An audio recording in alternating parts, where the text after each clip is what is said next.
All right, beautiful people, it's a countdown to the 2023 elections coming up on the 25th of February 2023. The hopes are high, and some people are pessimistic. Some are optimistic, but I don't know the divide you stand. For the Obedience, I think they are very optimistic at this point in time. My name is Alvin Ilenre, and I'm bringing you this today. It's the countdown, and we have a special person joining us.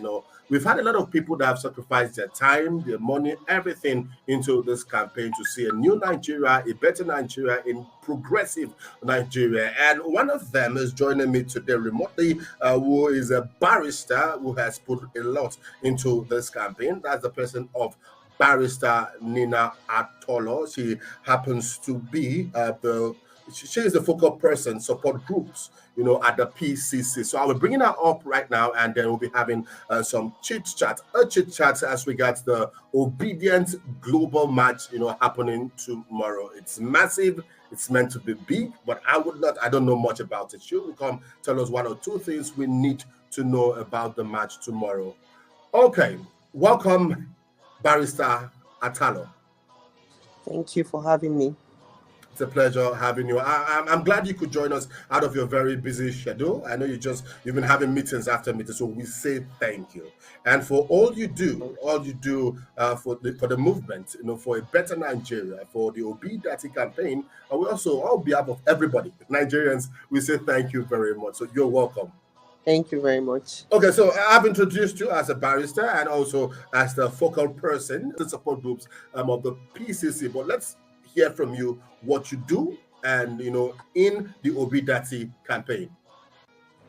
Okay, as the focal person for support group, I am like an interface, a liaison officer between the various support groups, various Obedients across the nation and abroad, and the presidential campaign organization. So fine-tuning the relationship, galvanizing them to get the most desirable results. Okay, all right. So not to waste the time, we'll go straight to the point. Okay, all of our social media, we've been hearing about the Obidient Global Match, happening tomorrow all around Nigeria. And other people would say, how will it go to happen? How will it be coordinated? I know you're well planned, and we're glad that it is happening because I'm also Obidient. But want to know, tell us a little bit about this match, where did the inspiration come from? What's the motivation towards the match? Well, as we all know, the Obidient movement is very much organic. It all started, that is what started this whole Obidient ticket. And this same Obedience hit the streets about over 6 months ago to ensure that our principal gets the ticket. That was at when he was in PDP. And when that didn't happen, for reasons best known to PDP, they moved on and they got the Labour Party ticket.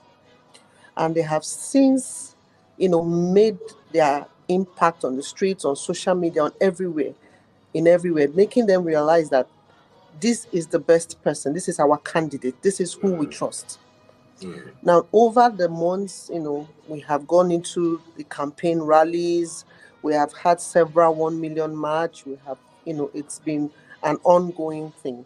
Now we are 1 week away from the D-Day, the election. And now we are saying every Obidient, no matter the name of your support group, no matter your agitation, no matter who you are, no matter your tribe, no matter your religion, this is the last push. This is the final stage. It's either we get it right now or it's never. This is the push. So we have all decided on a global scale, it's a global match. Even I understand it's going to be done in Washington, D.C. as well, and in some other countries all over the world. So this is a push. We want to make the final push. In making this push, we're also targeting some people, some Nigerians that are still undecided, that are still sitting on the fence. It's going to involve some level of sensitization, voters education, awareness, So we're not just going to march around the street. We're going to take time to educate people on the need to vote and vote right. Vote right. Yes.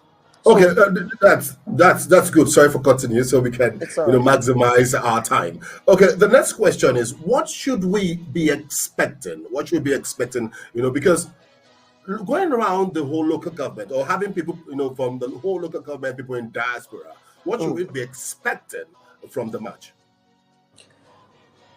First and foremost, we are hitting the 774 local governments, and that was grassroots penetration. We've been doing that, but this is the mega one, the mother of all rallies. We're going to hit the 774 local government polling unit wards and get people on board, teach them how to vote.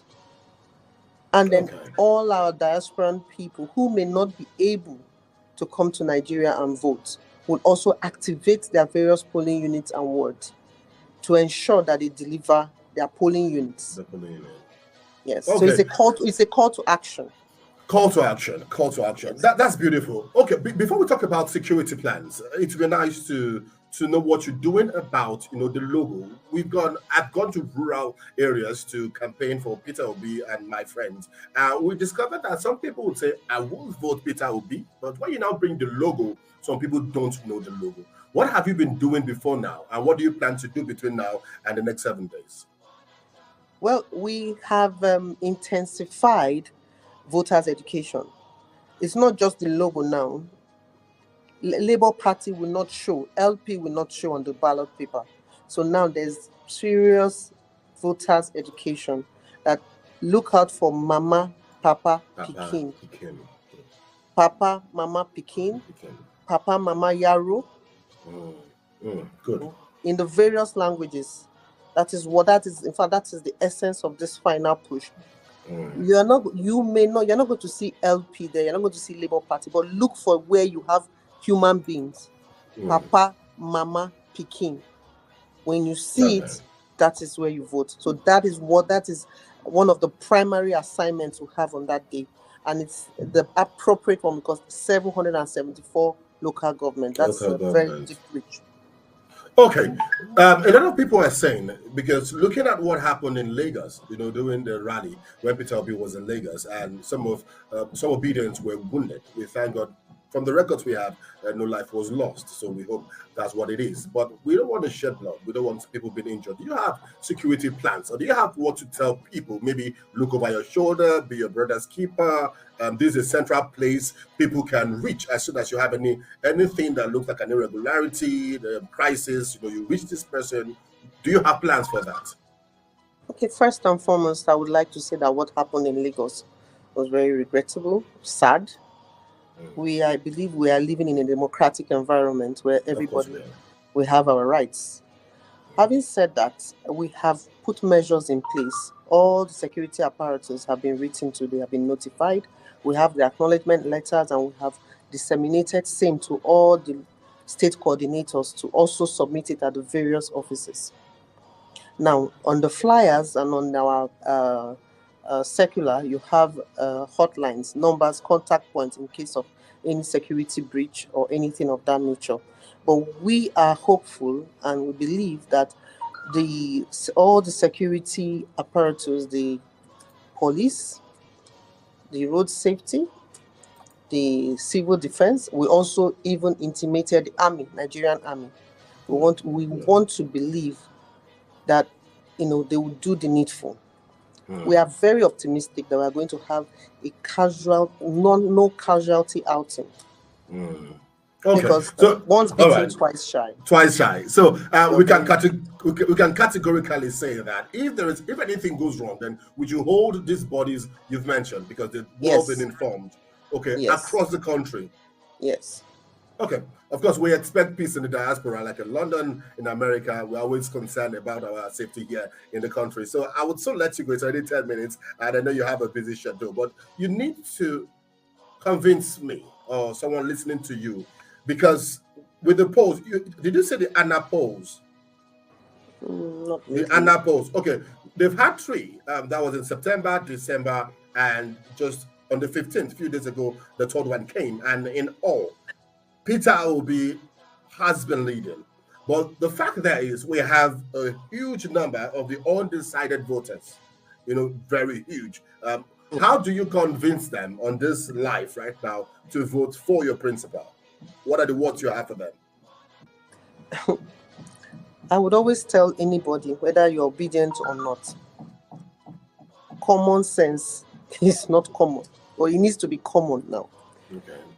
Peter Obi is heads and shoulder above all his other contenders. He has done so well. He has his track record to show. When he's engaged to speak, he has the facts, he has the figures, he has the solution, he has a roadmap.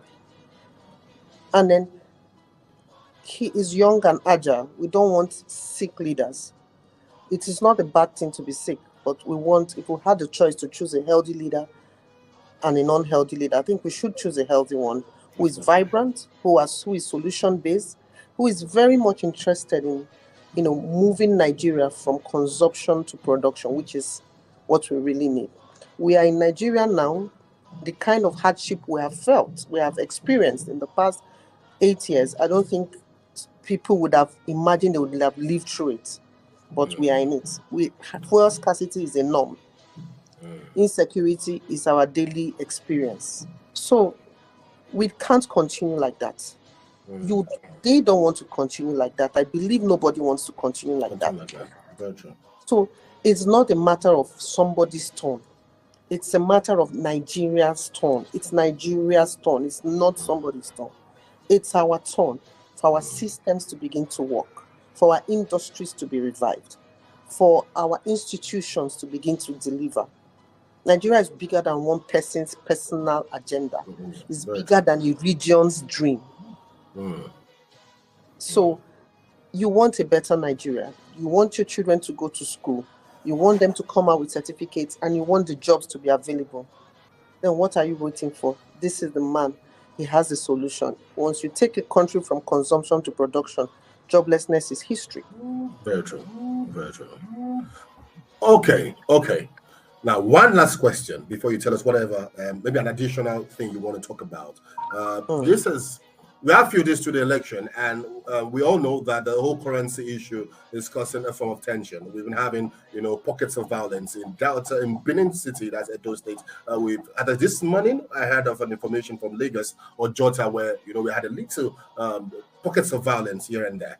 What do you have to tell the people? Because people say, we don't want this thing not too much, who hold up, and it's causing a lot of tension. What do you have to say? What I would say to people, I don't think there's anybody in Nigeria that is not affected by it. But if you look at the bigger picture, you would actually want to wait it out. Change is never painless. It comes with pains. I have experienced the stress, but I'll tell you what, I'm ready to wait it out. Because I believe this policy will also help the cashless economy we desire. It will reduce this insecurity, kidnapping, and most especially the issue of vote buying will be reduced to the minimum. And it will help our economy in the long run. So I will urge Nigerians, it's difficult, it's tough, but let's wait it out. It's better we have a few weeks of discomfort than 8 years of, sorrow and gnashing of teeth. 8 years out of anybody's life is almost a decade gone. Okay. What are your last words before we let you get back to your work? I would want to speak to the undecided voters. Please, 8 years out of your life is not a joke. That's nearly a decade. So if you are 32 this year, after 8 years of the wrong rulership or the wrong leadership, you'll be 40. That's 8 years of gnashing, of wishing you had done something differently. Why don't you take that bold step? Vote for your future. Anybody that is going to give you 5,000 naira doesn't ever want you to be better than that 5,000 naira. Very true. Stand up, vote for your future. We need a Nigeria that works. And there's somebody that is profiling the solution. He's not telling us he's his turn. He's not telling us it's his region's turn. He's just telling us this is Nigeria's turn. Go out, vote for your future. Vote for Peter Obi and Yusuf Babadati. Vote for them. They are, like as we are in Nigeria, that is the solution we see. They may not be your perfect, may not be your perfect choice, but with what we have on board, they are not just perfect, they are God sent. All right. Okay, thank you very much. I think I would let you go now. I really appreciate that you could create time, for us. We say God bless you and keep up the good work. We expect to hear from you again, maybe sometime next week, to know how it went, how successful the rally was. I believe in you. I believe in the dream. I believe in Peter Obi. Thank you very much. I hope I'll see you there too. Of course, I will be there live to report live. Thank you very much. It's a pleasure having you. All right, so that's Nina Atolo, and Nina Atala, I beg your pardon, the focal person, the support group, at the PCC. And then you've seen it. At this point in time, we need to be very, very positive. We need to believe in the dream. We need to go all out. Now, this is happening tomorrow. So wherever you are, wherever you're seeing this from, tell your people, tell everyone around you that this is what's happening tomorrow. There are numbers that we'll be putting out there now that you can call if you don't know how to tell us where you are, where you stay, where you will be going out from, so we can link you, or direct you to the right place to go to. So we end it here. This is a countdown to the 2023 presidential election on the 25th of February. My name is Alvin Ilenre. Yes, that's my beautiful name, and it's always a pleasure having you up here.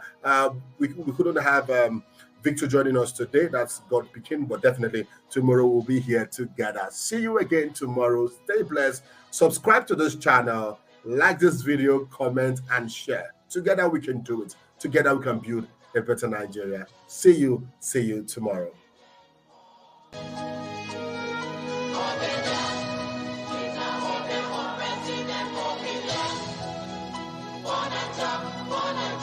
Obidient.